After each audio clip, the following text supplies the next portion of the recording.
Good morning everyone. Hope you all are good. So today we will start our new concept coagulation of blood. आपने देखा है कि जब हमें चोट लग जाती है तो हमारा ब्लड जो है जम जाता है। वो क्यों होता है? हमारी बॉडी में ऐसी क्या चीज़ है जिससे वो हमारे ब्लड को बहने नहीं देती, उसको रोक लेती है ताकि ज़्यादा वेस्टेज ना हो ब्लड की। ऐसा इसलिए होता है बिकॉज ब्लड एग्जिबिट कोगुलेशन और clotting in response to any injury और ट्रॉमा। यानी कि जब हमें कोई चोट लगती है तो हमारी बॉडी जो है रिस्पॉन्स करती है एक किसी भी चीज़ में। हमने देखा है कि उसके ऊपर dark reddish brown scum form हो जाती है जब हमें कहीं कट लगता है, और उस वहाँ पे जो है थ्रेड्स, नेटवर्क ऑफ थ्रेड्स ऐसे जैसे कि जाल बन रहा हो, ऐसे बन जाते हैं। इसलिए बनते हैं ताकि हमारे जो ब्लड है उसको ना बहने देंगे। इसको फाइब्रिन्स कहते हैं। Which dead and damage formed element of blood are trapped. जिसमें क्या होता है, जो डेड सेल होते हैं हमारे ब्लड के वो भी बच जाते हैं ताकि वो आगे बह ना सके फालतू में। Fibrin are formed by the conversion of inactivate fibrinogen in the plasma by the enzyme thrombin. अब यहाँ से ब्लड क्लॉट की जो है प्रोसेसिंग शुरू होती है कि जो हमारा फाइब्रिन है वो कन्वर्ट होता है फाइब्रिनोजन से in the presence of thrombokinase in plasma. Thrombins in turn are formed from another inactive substance present in the plasma called prothrombin. और जो थ्रोम्बिन है वो पूरा जो है प्रोथ्रोम्बिन से ही कन्वर्ट हो रखा है। ये मैं आपको लिखवा देती हूँ, पहले हम पढ़ लेते हैं इसको।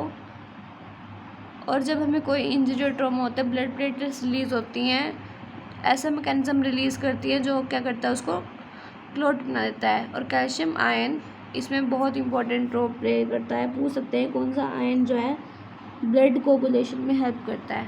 हम करते हैं इसकी प्रोसेस। देखिए, prothrombin in the presence of thrombokinase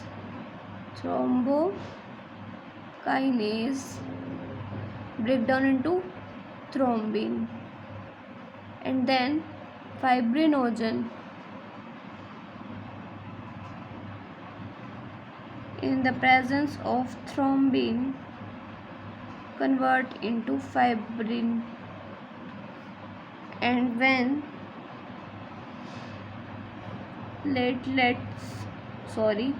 an injury plus blood platelets release होती है तो in the presence of calcium ion they form blood clot. Hope you all understand it. Next page पे चलते हैं। यहाँ पे सेकंड शुरू है लिम्फ। इसको फैट ट्रांसपोर्टेशन का मेन मेथड माना जाता है। ये भी हमारी बॉडी में ब्लड की तरह काम करता है। ब्लड के अलावा ये अलग टिश्यू है। ये जो है ब्लड का गैसेस एक्सचेंज करने में हेल्प करता है। The fluid present in the lymphatic system is called the lymph. Lymph is a colourless fluid containing specialized lymphocytes which are responsible for the immune response of the body. Lymph is also an important carrier for nutrients, hormone, etc. Fats are reabsorbed through lymph in lactical present in the intestine villi. हमारे जो digestion की site है small intestine, वहाँ पे जो villis present होती है वहाँ पे जो फैट्स जमा होता है उसको डाइजेस्ट करने में लिम्फ जो है हेल्प करता है। नेक्स्ट हमारा टॉपिक शुरू होता है ब्लड के बाद सर्कुलेटरी पाथवेज। हमने पढ़ा कि 2 टाइप्स के होते हैं, ओपन और क्लोज्ड। ओपन जिनमें खाली हार्ट होता है, और क्लोज्ड जिनमें हार्ट से ब्लड जो है आर्टरीज कैपिलरीज में पंप करता है। All vertebrate possess a muscular chambered heart. जो इतने भी वर्टिब्रेट्स हैं यानी कि कोऑर्डिनेट्स की जो थर्ड क्लास है वर्टिब्रेट्स, उससे ऊपर वाले जितने वो सारे इनवर्टिब्रेट्स, और वर्टिब्रेट्स तो वही हो गए कोऑर्डिनेट की category.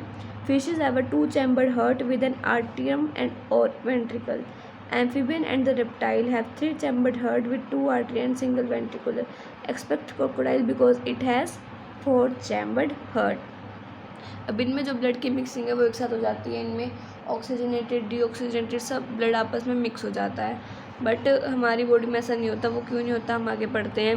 In bird and mammal, oxygenated and deoxygenated blood received by the left and right artery respectively. passes onto the ventricle of the same side. The ventricular pumped it out without any mixing up. That is, two separate circulatory pathways are present in this organism. Hence this animal have double circulation. यानी कि हमारे में जो है पहले left ventricles में जाएंगे, दोनों आर्टरी में जाएंगे, तब जाके जो है सर्कुलेशन कंप्लीट होती है. हमारा पहले ब्लड हार्ट से लंग्स से फिर पूरी बॉडी से फिर left right atrium, right ventricular, और फिर ऐसे ही प्रोसेस चलती है, डबल सर्कुलेशन होती रहती है. नेक्स्ट है हमारा ह्यूमन सर्कुलेटरी सिस्टम. इसको हम करते हैं स्टार्ट. हमारे पास 4 चैम्बर्ड हार्ट है. हमें पता है हार्ट मेसोडर्मली डिराइव्ड ऑर्गन है, यानी कि हमारे फ्रंट में साइड में फिक्स होता है, एक तरह से बैक साइड में पड़ता है थोरेसिक कैविटी में, इन बिटवीन 2 लंग्स, 2 लंग्स के बीच में, slightly tilted to the left, हल्का सा लेफ्ट की तरफ बेंट होता है, और इसकी शेप जो होती है क्लेंच्ड फिस्ट की तरह होती है, फिस्ट की तरह यानी कि बंद मुट्ठी की तरह होती है इसकी. A thin muscular wall called the inter arterial septum. नाम से पता लग रहा है इंटर आर्टरियल सेप्टम यानी कि जो आर्टरियम्स के बीच में पाया जाएगा. And the right and the left atria where as thick wall the interventricular septum separate the left and the right ventricular. यानी कि ये आपस में आर्टरियाज भी अलग कर रही हैं और वेंट्रिकुलर्स भी अलग कर रही हैं. However, each of these septa are provided with an opening through which the 2 chambers of the same side are connected. और इनको जो अलग कर रही हैं वो भी एक तरह से मिक्स हैं, साथ लगती हैं. कैसे? The opening between the atrium and the right ventricle is guarded by a veil formed in the 3 muscular flap or cups, the tricuspid veil. यानी कि ट्राइकस्पिड वेल जो है इनकी ओपनिंग में हेल्प करती है. whereas the bicuspid mitral veil guard the opening between left atrium and the left ventricular. और जो बाइकस्पिड वेल है वो opening left atrium left ventricle की रोकती है. ऐसे इन दोनों की और ये इन दोनों के बीच में ये पाए जाते हैं. एक फ्लूइड इसको अलग कर रही है और एक फ्लूइड इन दोनों को आपस में जोड़ रही है. और जो यहाँ से फाइबर्स निकल रहे हैं दैट इज़ कॉल्ड पुर्किंजे फाइबर्स. ये हमारा हार्ट का डायग्राम है, मोस्ट इम्पोर्टेंट है, एग्ज़ाम में कई बार पूछ ले जाता है. ये हमारा एओर्टा है, यहाँ पे डीऑक्सीजनेटेड ब्लड कैरी होगा. Pulmonary arteries, veins, left atrium, bundle of His यानी कि Purkinje fibres, left ventricular, interventricular septum, और इसका एपेक्स से लास्ट का पार्ट राइट वेंट्रिकुलर. और यहाँ पे इसकी वेल्स बनी होती हैं जो अगर ऐसे खुल रही हैं तो ऐसे ही खुलेंगी, वो ऐसे नहीं हो सकती. फिर जो ऐसे खुलेंगी वो ऐसे ही खुलती हैं. और इनका ट्राइकस्पिड और बाइकस्पिड वेल क्यों है? बिकॉज जो वेंट्रिकुलर राइट साइड में हार्ट के राइट साइड यानी कि जो राइट आर्टरियम और लेफ्ट वेंट्रिकुलर है वहाँ पे ब्लड जो है पूरी बॉडी से होके आता है ना डीऑक्सीजनेटेड, तो वो पूरा प्रेशर के साथ नहीं आता, वो आता पूरी बॉडी का ही है बट प्रेशर के साथ नहीं आता, इसलिए उसको ट्राइकस्पिड वेल और उसकी थिक वॉल्स होती हैं. और जबकि जो लेफ्ट आर्टरी में ब्लड होता है वो खाली लंग्स तक जाता है, उसका रास्ता छोटा है, इसलिए उसको बाइकस्पिड वेल और उसकी थिनर होती हैं. अब हम यहाँ से करेंगे the entire heart is made of cardiac muscle. Cardiac जहाँ नाम आ जाए वहीं हार्ट है. The wall of ventricular are much thicker than of atria. Ventricular की वॉल ज़्यादा थिक होती है आर्ट्रिया से. A specialised cardiac musculature called the nodal tissue is also distributed into the heart. हमने पढ़ा है कि हमारे जो ये हमारा राइट आर्ट्रियम है, इस पर पैच प्रेजेंट होते हैं, वन ऊपर और नीचे. वो क्या है आगे हम पढ़ते हैं. A patch of this tissue is present in the right upper corner of the right atrium. Right atrium के upper corner में जो present है वो sinoarterial node. Another mass of the tissue is seen in the lower left corner of the right atrium close to the atrioventricular septum. Atrioventricular septum, ये जो atrio और ये नीचे ventricle है, इनके बीच के जो septum है खाली space है that is called आर्ट्रियोवेंट्रिकुलर सेप्टम. और इनको जो यहाँ से निकलता है वो एट्रियोवेंट्रिकुलर नोड है जो सेकंड पैच में कहलाएगा. A bundle of nodal fibre atrioventricular bundle. Atrioventricular bundle यही जो हो गया. कंटिन्यू फ्रॉम एवीएन से शुरू होता है विच passes through the atrioventricular septa to emerge on the top of the interventricular septum and immediately divided to left and right ventricle.